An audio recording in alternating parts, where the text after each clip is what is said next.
Hello friends, स्वागत है आपका वाईपी एजुकेशन ट्रिक चैनल पर।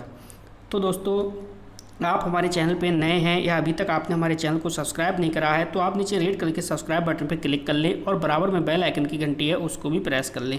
इससे क्या होगा कि जब भी हम वीडियो को अपलोड करेंगे तो उसका नोटिफिकेशन सबसे पहले आपके पास पहुँच जाएगा।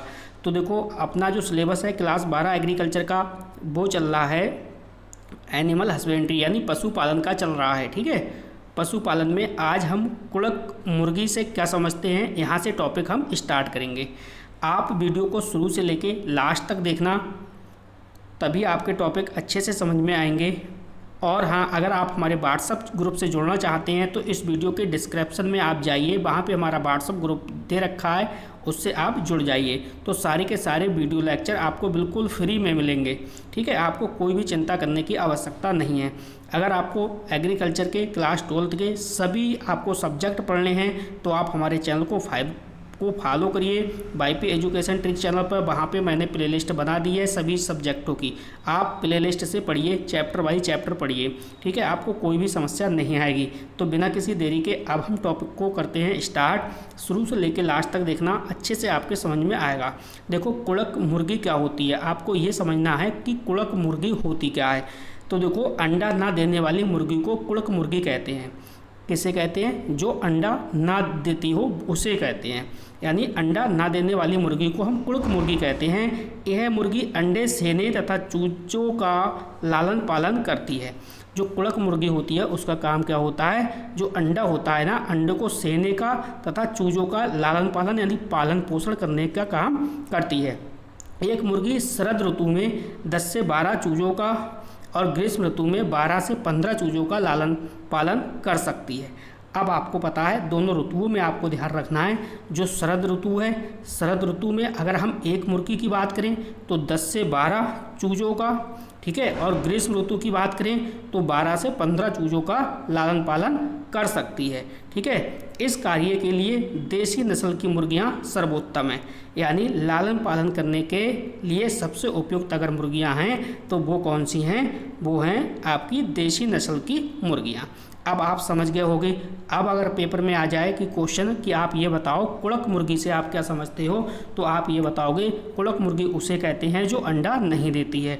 ठीक है, और मुर्गी, ऐसी मुर्गी क्या करेगी, अंडे को सेने का काम करेगी और चूजों का लालन पालन करेगी।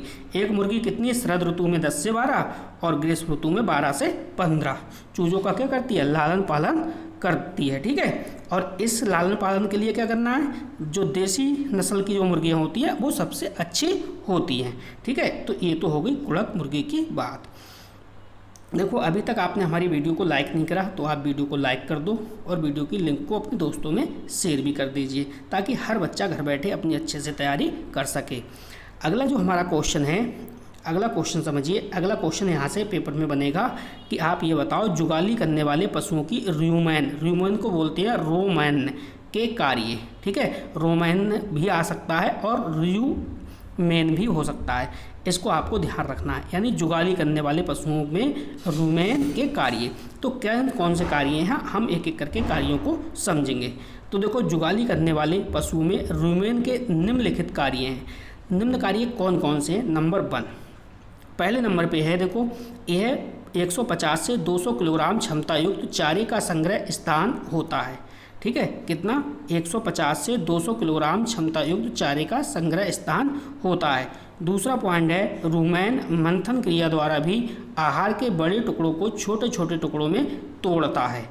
तीसरा पॉइंट है, चारे के टुकड़ों का आकार छोटा हो जाने के कारण पाचक रसों के एंजाइम द्वारा जीवाणुओं के लिए कार्य क्षेत्र बढ़ जाता है। यानी चारा जो है, चारे के छोटे छोटे आकार जो है वो छोटा हो जाने के कारण जो पाचक रसों के एंजाइम हैं तथा जीवाणुओं के लिए क्या है, कार्य क्षेत्र जो है वो बढ़ जाता है। ठीक है, अगला देखो, चौथा पॉइंट आपसे कह रहा है कि भाई आहार है, आहार का जीवाणु ईस्ट तथा प्रोटोजोआ द्वारा किण्वन रूमेन में ही होता है।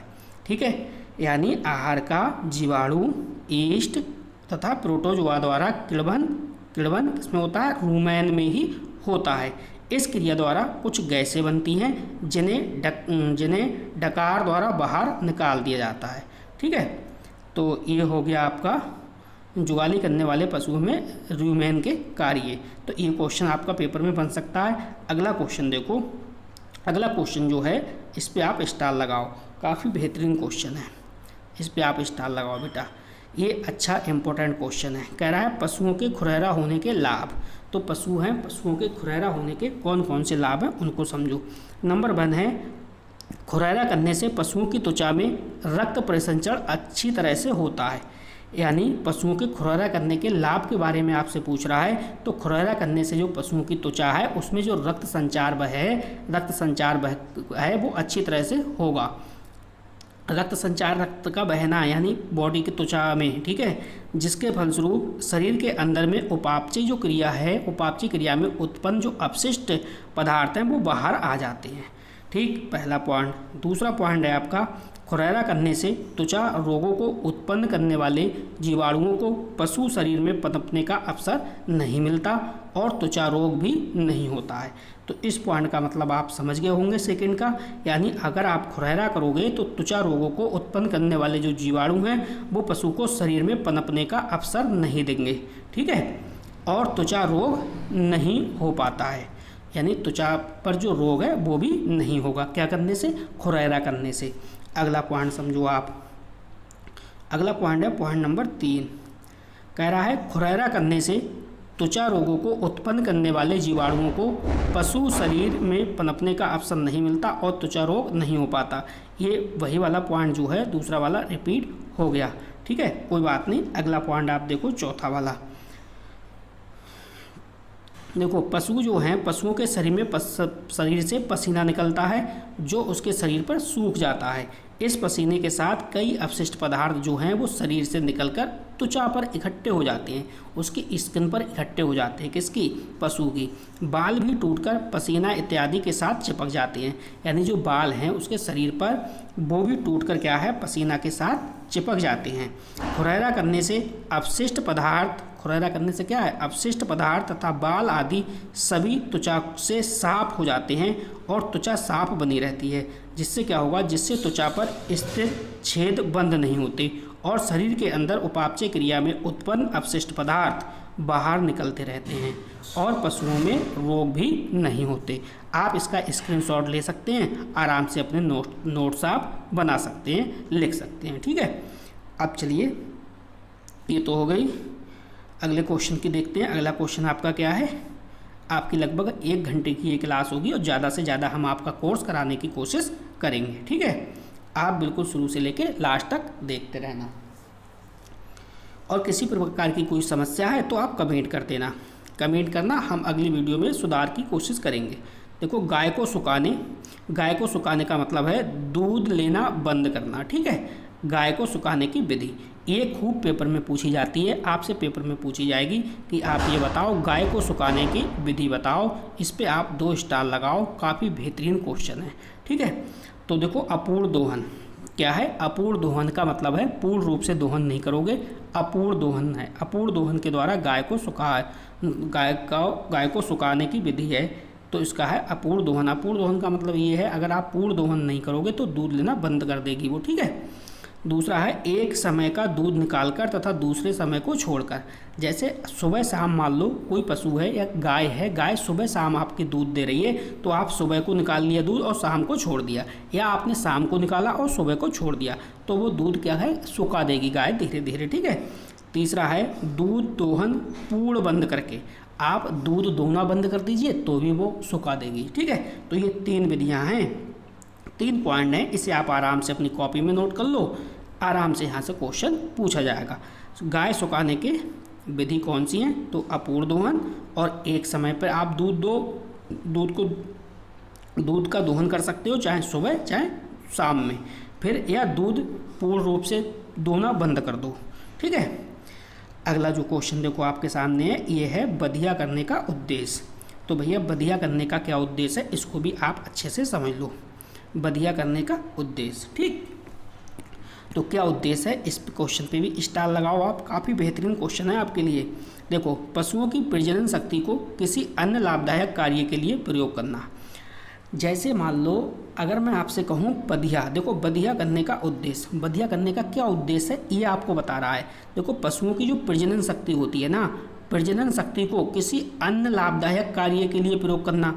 जैसे मान लो आपको बैल है, ठीक है, बैल को आप किस में कर रहे हो, आप हल जोतने का काम कर रहे हो, हल से खेती को जोतने का काम कर रहे हो, तो आप आराम से बधिया कर सकते हो और इस काम में लगा सकते हो, खेत को जोतने में, ठीक है, या किसी और चारा बोझा ढोने में लगा सकते हो। अगला सेकंड पॉइंट है खराब नस्ल के साड़ों को युवा अवस्था में बधिया करके पशुओं की नस्ल में नियोजित प्रजनन द्वारा सुधार करना, ठीक है।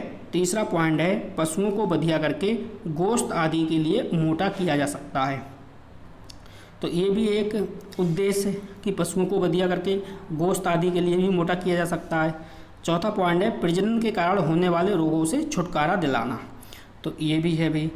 देखो कोई भी पशु है, प्रजनन के कारण क्या है भाई, जब आप बधिया कर दोगे तो प्रजनन के लायक ही नहीं रहेगा वो पशु, तो क्या होगा, प्रजनन के कारण होने वाले रोग से क्या है, छुटकारा मिल जाएगा उसे।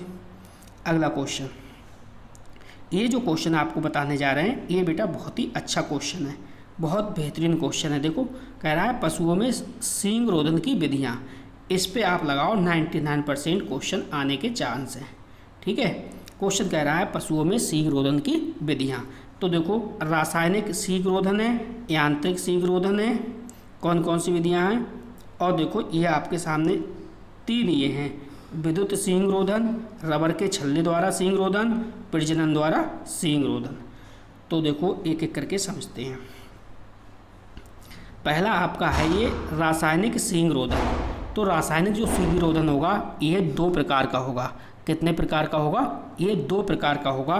पहला जो है वो है कास्टिक छड़ द्वारा सींग रोधन, यानी कास्टिक छड़ के द्वारा सींग रोधन किया जाएगा, और दूसरा है रासायनिक डीहॉर्नर द्वारा सींग रोधन, ये हो गई रासायनिक सींग रोधन। अब देखो यांत्रिक, ठीक है, यंत्र के माध्यम से, तो यांत्रिक सींग रोधन यह भी 2 प्रकार का होता है। कौन कौन सा, डीहॉर्नर द्वारा सींग उखाड़कर सींग रोधन, ये यंत्र के माध्यम से है, और वो पहला वाला क्या था, रासायन के माध्यम से। दूसरा पॉइंट है डीहॉर्निंग आरी द्वारा सींग काटकर सींग रोधन किया जाता है, तो ये हो गया दूसरा। तीसरा है विद्युत सींग रोधन, चौथा है रबर के छल्ले द्वारा सींग रोधन, और चौथा 5वां देखो प्रजनन द्वारा सींग रोधन। तो ये कुछ विधियाँ थीं। अब देखो यहाँ पे क्वेश्चन है बधियाकरण। पहला जो हमने पॉइंट आपको बताया था वो बधियाकरण के उद्देश्य बताया था, क्या उद्देश्य है, किसके कारण बधियाकरण करते हैं। अब यहाँ पे समझो आप बधियाकरण होता क्या है, ठीक है, क्या समझोगे आप, बधियाकरण होता क्या है। तो देखो नर पशु, अगर मैं पशुओं की बात करूँ तो मादा और नर, ठीक है, तो बधियाकरण जो होता है वो नर पशु का होता है, ना कि मादा पशु का। तो जो नर पशु है को उनकी प्रजनन शक्ति से विहीन की क्रिया को बधिया करना ही बधियाकरण कहलाता है। देखो बधियाकरण जो है, बधिया करने के बाद कोई भी पशु है वो प्रजनन नहीं कर पाएगा, ठीक है, बधिया जब हो जाता है तो वो प्रजनन विहीन हो जाता है, तो यही समझाया गया है, ठीक है। पशुओं में गाय के बछड़ों की शारीरिक शक्ति को प्रजनन कार्यों से हटाकर खिंचाव कार्यों, ठीक है, जब आप बधिया कर दोगे तो वो प्रजनन करने के योग्य रहेगा नहीं, जब वो प्रजनन नहीं करेगा तो क्या करेगा भाई, आप हल में जोतोगे उसे और बोझा ढोगे, ठीक है, बोझा ढोगे। तो यही मैंने पहले बताया था आपको, हल जोतने के काम, बोझा ढोने के काम में लेने के लिए उन्हें बधिया किया जाता है, ठीक है, ये भी पॉइंट आपके समझ में आ गया। अगला पॉइंट समझो आप, अगला पॉइंट है बधिया करने का समय। क्या है, बधिया करने का समय। तो देखो 1.5 से 2 वर्ष के बीच का समय बछड़ों को बधिया करने का उपयुक्त समय होता है। कितना होता है बेटा, 1.5 से 2 वर्ष, 1.5 से 2 वर्ष का जो समय है वो बछड़ों को बधिया करने का उपयुक्त समय है। तो ये तो होगी समय की बात। अब होगी लाभ की बात। इससे लाभ क्या हैं, तो देखो क्या क्या लाभ है समझो। पहला पॉइंट है इसमें, पशुओं की प्रजनन शक्ति को किसी अन्य लाभदायक कार्यों के लिए प्रयोग किया जाता है।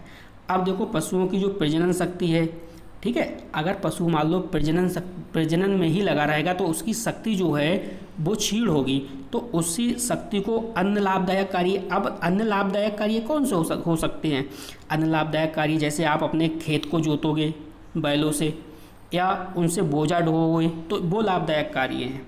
अगला दूसरा पॉइंट है, पशुओं को प्रजनन संबंधी रोगों से मुक्ति मिल जाती है, यानी जो प्रजनन संबंधी जो रोग लग जाते हैं उनसे भी पशुओं को क्या मिल जाती है, मुक्ति मिल जाती है।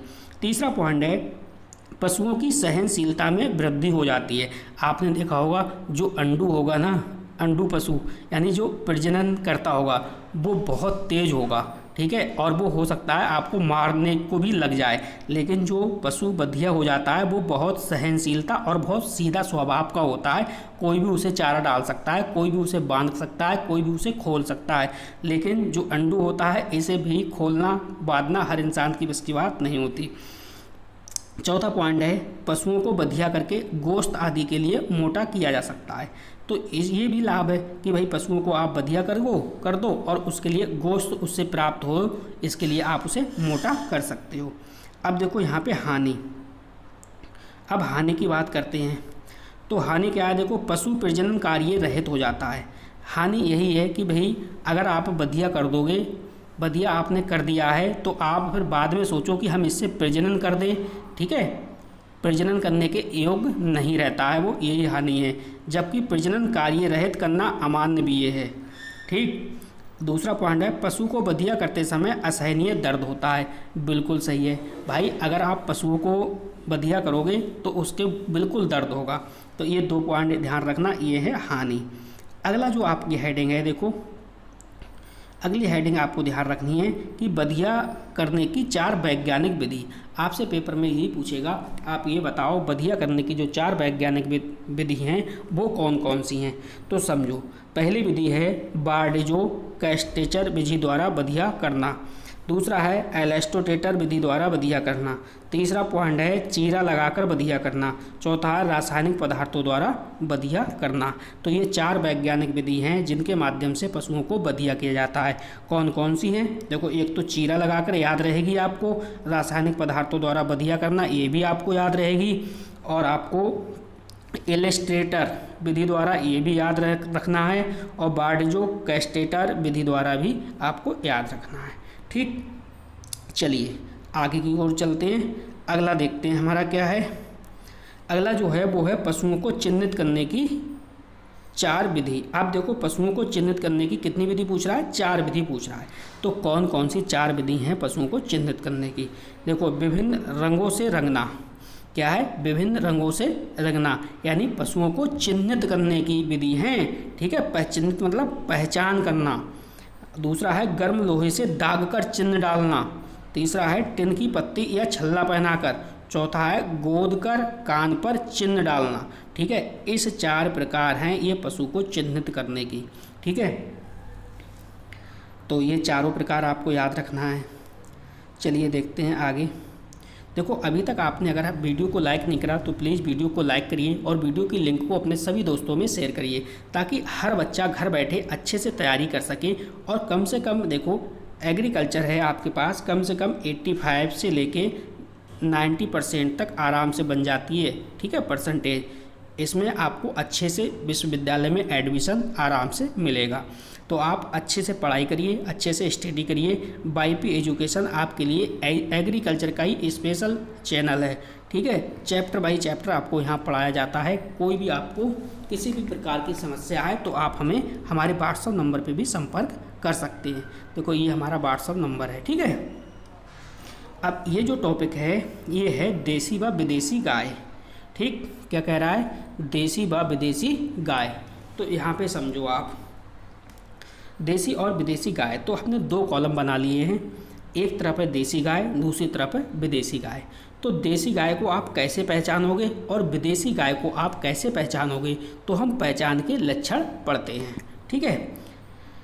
तो एक एक पॉइंट को अपने लोग समझते हैं। आप इसका स्क्रीनशॉट ले सकते हो, आप अपने नोट्स भी बना सकते हो। देखो देसी गाय है, इसकी ऊंचाई अधिक होती है, ऊंचाई जो है ना इसकी अधिक होगी, और जो विदेशी गाय है इसकी ऊंचाई जो है वो कम होगी।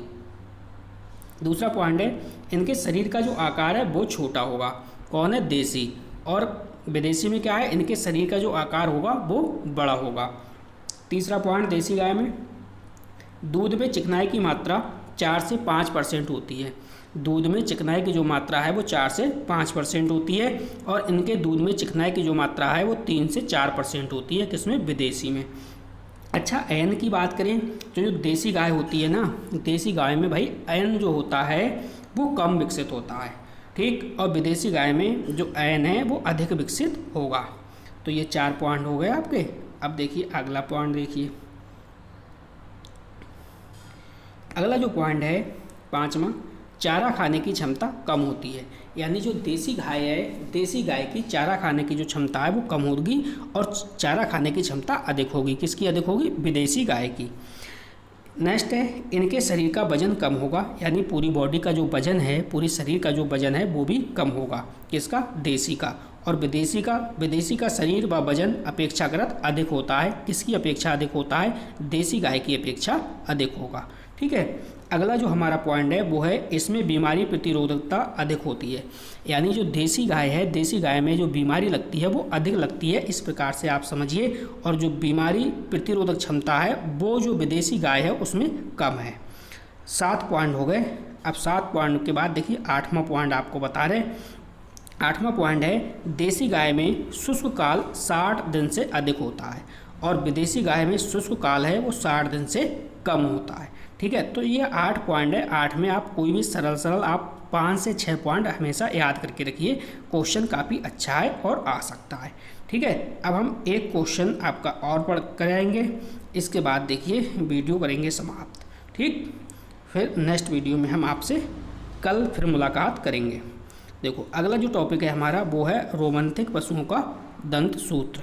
तो देखो रोमंथिक पशुओं का दंत सूत्र आपको किस प्रकार से तैयार करना है, इसमें ध्यान रखो। कुल दांतों की जो संख्या होती है वो होती है 32 यानी 32। ठीक, तो देखो यहाँ पे ऊपरी जबड़े का दायां और बायां भाग।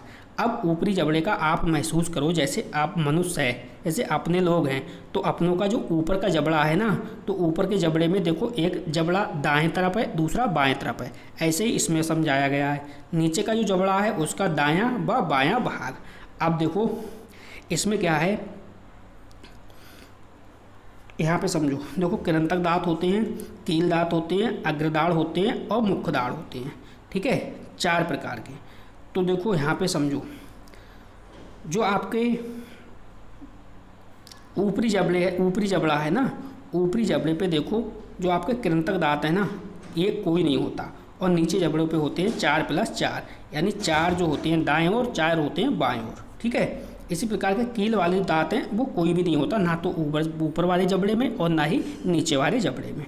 इसी प्रकार से जो आपके अग्रदाढ़ हैं, अग्रदाढ़ जो है वो नीचे और ऊपर दाएं बाएं दोनों में 3-3 होते हैं।